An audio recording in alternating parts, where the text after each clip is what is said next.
This game never disappoints. And listen, I know people are gonna go on social media. I know that Real Madrid fans are going to complain because Real Madrid arguably should have been leading with a way bigger lead. They should have been up to 4 to 5 goals scored.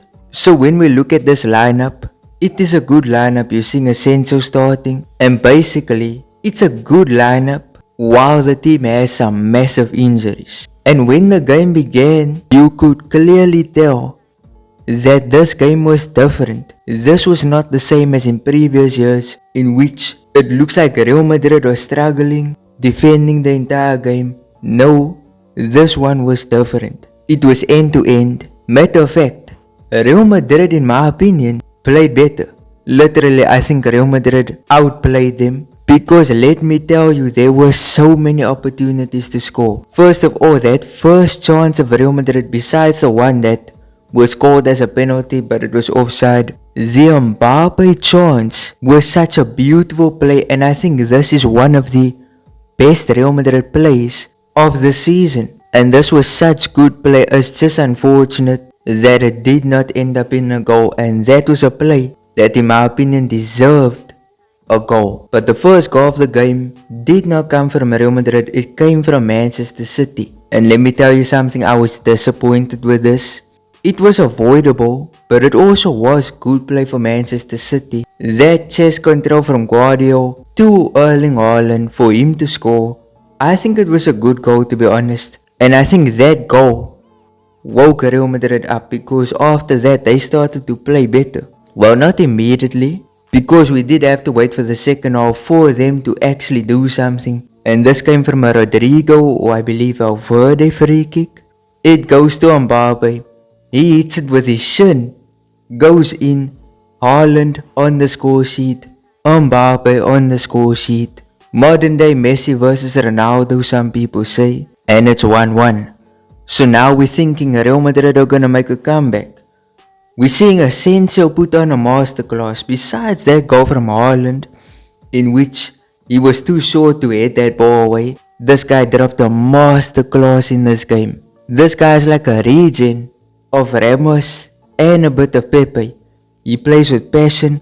There was even a time he cleared the ball and he shouted at the Real Madrid senior players. He shouted and demanded more of them. This guy's a different breed, and apparently he's going to get a new contract also, which is a 5-year deal. This one is so deserved.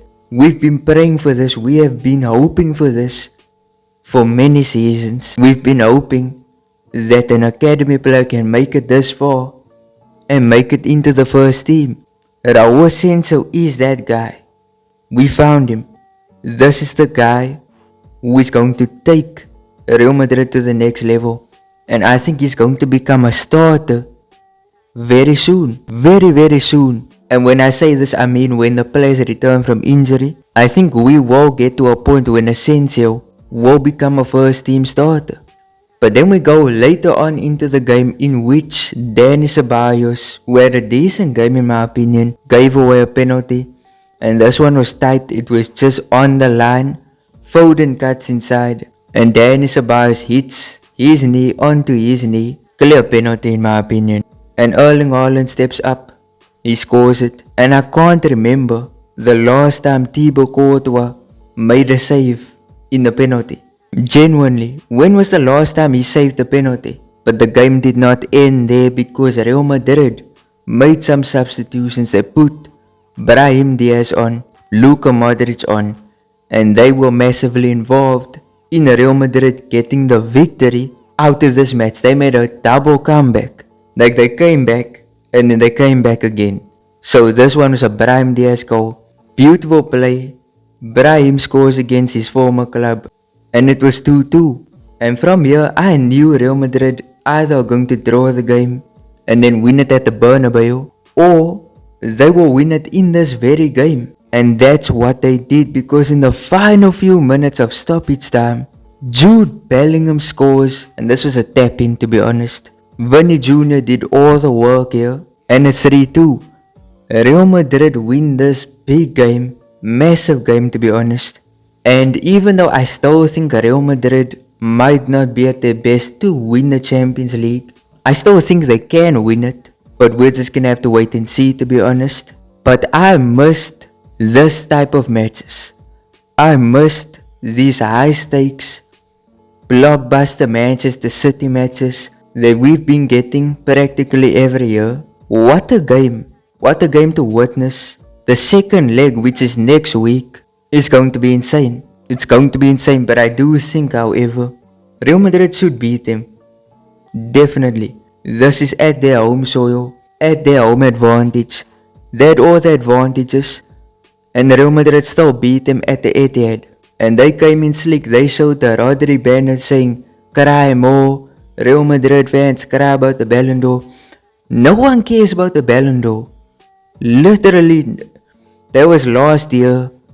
Who the hell cares about the Ballon d'Or? But it seems like that is the only thing they can celebrate at this point, because they rarely win nowadays. And Real Madrid win.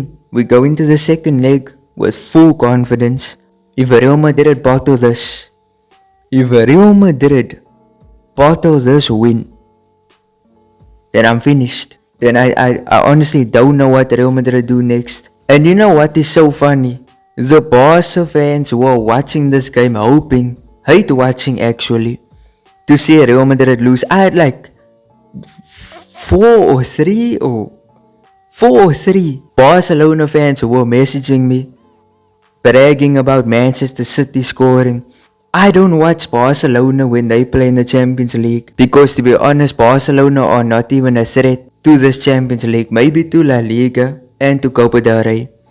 But I think Champions League is just not their trophy. It's not their competition, and they do not know how to win it. Matter of fact, the last time they won it was 10 years ago. But with that all being said, let's get a rundown on how each player played in this Manchester City game. So a quick roundup of the substitutes, how they played.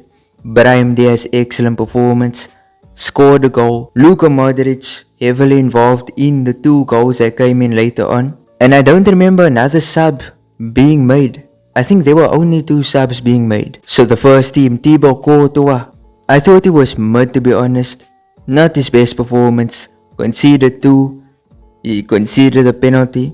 But I thought he did make 1 or 2 good saves in this game. So I'm gonna give Thibaut Courtois a 7 out of 10. Ferland Mendy, if I'm being honest with you, and I'm not a Ferland Mendy hater for any of you guys that think that, Mendy was poor in this game. There was one time that he was right in front of the box, with defenders lined up there in front of goal, past the keeper.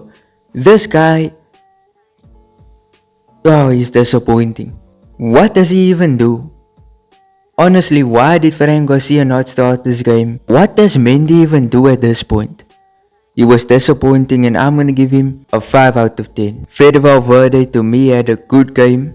Even though it's not his position, he performed good. He made even some runs there into attack. Valverde, so versatile, such a good performance, 8 out of 10. Tchouameni was also very good in this game. He has picked up his form. Tchouameni, a good defensive display from him.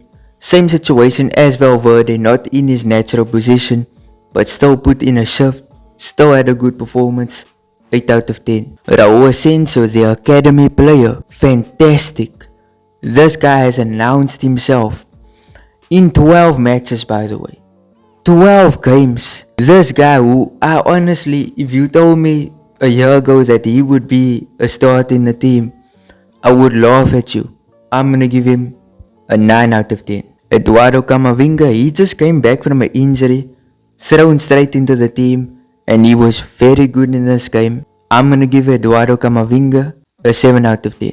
Dani Ceballos, he gave away the penalty, but the fact that he even played as good as he did in this game showed his level. And with Dani Ceballos, I think this was one of his middle performances. I'm gonna give him a 6 out of 10. Jude Bellingham, so he was missing a lot of chances in this game, but in defense he was very good, passing very good, very involved in the build-up plays to the goals, and then scored the winner in this game. I'm gonna give him a 10 out of 10 performance. Rodrigo Goes, I thought he was also good in this game. He was involved in Mbappe's goal, and overall If you watch the game, this guy was involved in every attack. He was so good. And hopefully he scores in the second leg, but with Rodrigo, I'm gonna give him a 7 out of 10. Vini Jr. also a good display in my opinion. He was having a bit of trouble there with Rico Lewis. So he was having trouble with a Man City Academy player. But overall, involved in the third goal, had a good display in my opinion, had some good chances in the first half. With Vini Jr, I'm gonna give him a 8 out of 10. Kylian Mbappe, he scored a goal and his play was also good just as Vini Jr. And with Kylian Mbappe, because he scored, I'm gonna give him a 9 out of 10. So that's my thoughts. What are your thoughts on this game? Did you enjoy it? I know you enjoyed it, to be honest. But up here's a new video. If you enjoyed, smash like, subscribe, turn on notifications. Peace.